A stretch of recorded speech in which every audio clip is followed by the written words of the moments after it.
लोगों ने मेरी बात पे ध्यान नहीं दिया, अब वो जजमेंट आ गई। इससे मेरी बात पे अगर कोई भी यकीन करता है तो मैं ये बात लिख के देने को तैयार हूँ। इससे किसी भी वर्ग को कुछ नहीं मिलेगा। ये जजमेंट तय करेगी कि जो शेड्यूल कास्ट कम्युनिटी के लोग हैं। और हाँ, मज़ेदार बात यह है कि ये सिर्फ शेड्यूल कास्ट कम्युनिटी के बारे में केस था और इसमें शेड्यूल ट्राइब कम्युनिटी को भी ज़बरदस्ती शामिल कर लिया गया, बहुत ही इंटरेस्टिंगली। और फिर भी हम इस जजमेंट को परवर्स, देश को तोड़ने वाली, समाज को तोड़ने वाली, संविधान के खिलाफ ना कहें, ऐसा हो नहीं सकता। तो एक तो बात ये है। तो ये जजमेंट क्या कहती है कि ये जजमेंट देखने में ये कहती है कि जिसकी जितनी संख्या बारी उतनी उसकी हिस्सेदारी। हम लोग भी इस बात को कहते हैं कि हमें जो हमारे समाज में अलग अलग हिस्से हैं उनको उनकी भागीदारी मिलनी चाहिए, हमें इसका अरेंजमेंट इंटरनल करना चाहिए। लेकिन हम इंटरनल, जो शेड्यूल कास्ट कम्युनिटी है और शेड्यूल ट्राइब कम्युनिटी है, वो इंटरनल इसका अरेंजमेंट कर ही नहीं सकती, क्योंकि जो एस्टैब्लिशमेंट है, जो मनुवादी व्यवस्था है, वो ये हमें आपस की अंडरस्टैंडिंग करने ही नहीं देगी। अब उससे भी महत्वपूर्ण बात है कि रिजर्वेशन की ज़रूरत क्यों पड़ती है। रिजर्वेशन की ज़रूरत इसलिए पड़ती है कि देश में जो संसाधन हैं वो कम है, पहली बात। दूसरी बात कि कुछ लोगों ने संसाधनों पे डकैती मार रखी है, ताकि आम लोगों की जल्दी समझ में आ जाए, संसाधनों की चोरी कर रखी है। इसलिए उस चोरी को ख़त्म करके जिन लोगों का हक हज़ारों साल से चुरा के खाया जा रहा था मुट्ठी भर लोगों द्वारा, वो लेकर उनको वापस दिलाना। अब हम मुद्दे की बात पे आते हैं। इस जजमेंट से देखने में तो ये लग रहा है ना कि हर एक जो शेड्यूल कास्ट कम्युनिटी और शेड्यूल ट्राइब कम्युनिटी की जो विभिन्न छोटी छोटी कम्युनिटीज़ हैं, उनके अंदर जो अलग अलग समाज हैं, उनकी भी रिजर्वेशन हो रही है। चलिए कर दीजिए।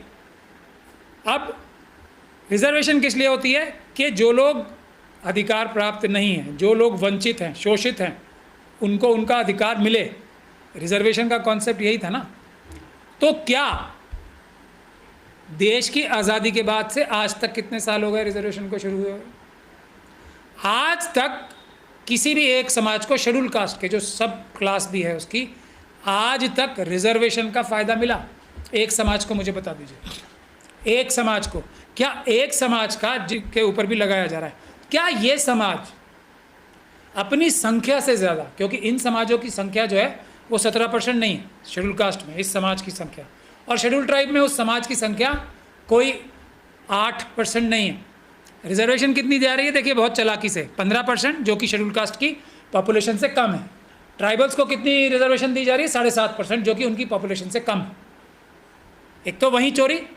अब आगे क्या इसमें से किसी भी समाज, कोई भी समाज खुशहाल हो गया? एक समाज के बारे में बता दीजिए। नहीं हुआ ना। क्यों नहीं हुआ?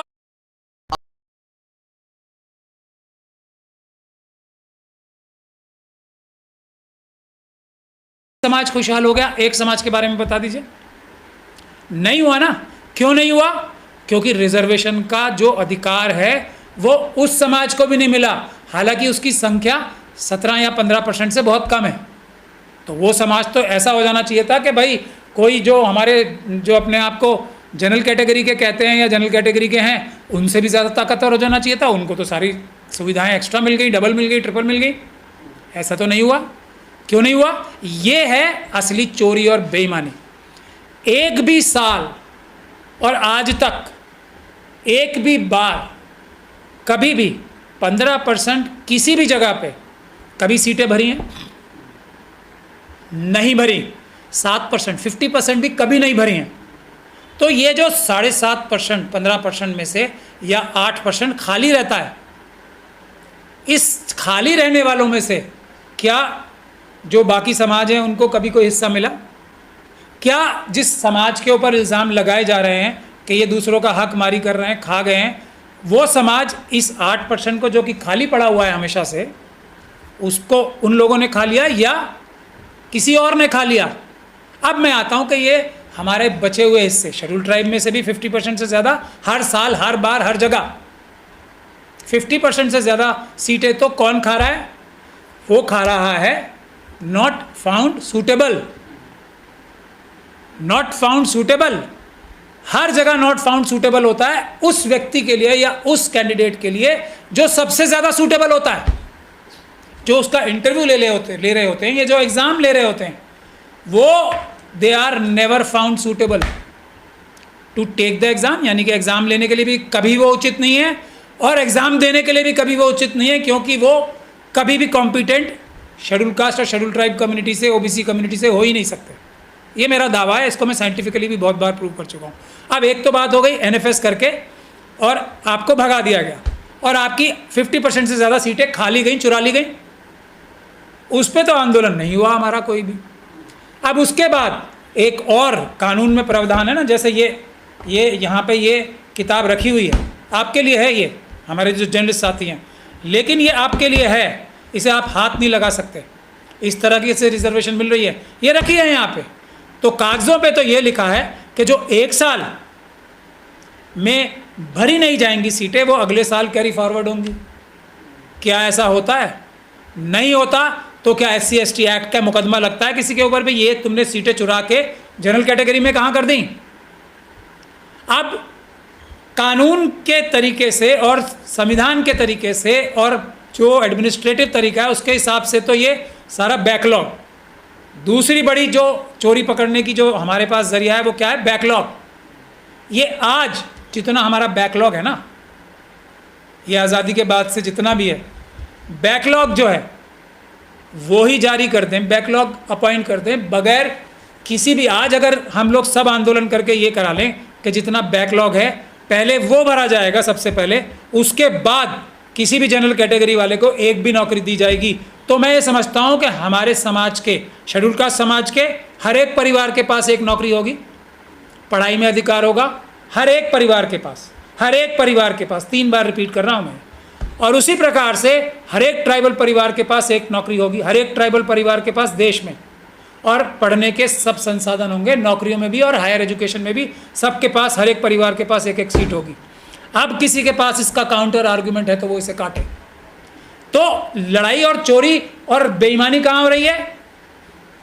मनुवादी व्यवस्था द्वारा जो हमारी सीटें हर साल, हर जगह, हर बार 50% से ज़्यादा चुरा रहे हैं और उसको कैरी फॉरवर्ड, यानी कि उसको अगले साल में ट्रांसफ़र भी नहीं कर रहे हैं, उसको जनरल कैटेगरी में करके उसकी डकैती मार के बांट दे रहे हैं जनरल कैटेगरी वालों के पास।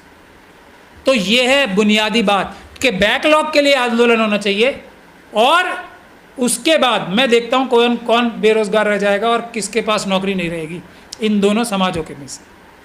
पर इस पे तो कोई आंदोलन नहीं होगा। हाँ, ये जो सब कैटेगराइजेशन होगी, अब क्या होगी? ये एक किताब की जगह छोटी छोटी 3 किताबें यहाँ पे आ गई टेबल पे, ठीक है। अब इसमें जो रोस्टर सिस्टम है, रोस्टर सिस्टम के बारे में मुझे बताने की आवश्यकता नहीं है। अब रोस्टर सिस्टम में जो ऐसी नौकरियां होती हैं जो इतनी कम होती हैं कि वो एक नौकरी भी एक बार नहीं निकलेगी, एक बार में एक नौकरी भी नहीं निकलेगी, या कम नौकरियां निकलेंगी, परसेंटेज से भी कम नौकरियां निकलेंगी। तो रोस्टर सिस्टम के हिसाब से अब जब ये 3 जगह हिस्से बढ़ गए हैं तो रोस्टर सिस्टम में तो एक भी नौकरी नहीं आएगी और किसी के पास भी नहीं आएगी, क्योंकि अब तो हम और भी छोटे छोटे टुकड़ों में विभाजित हो गए। जब 15% के हाथ एक नहीं आ रही थी रोस्टर सिस्टम में, तो अब ये 15 घट के चोरी छोटे छोटे होके 5-5 हो गए या उससे भी कम हो गए। तो अब तो सवाल ही पैदा नहीं होता ना आने का। तो 3 में से या 4 में से या 10 में से किसी के हाथ भी कुछ ना आए, ये इस जजमेंट का नतीजा होने वाला है, ये इंश्योर किया है। और हम लोग हैं कि इसी बात को नहीं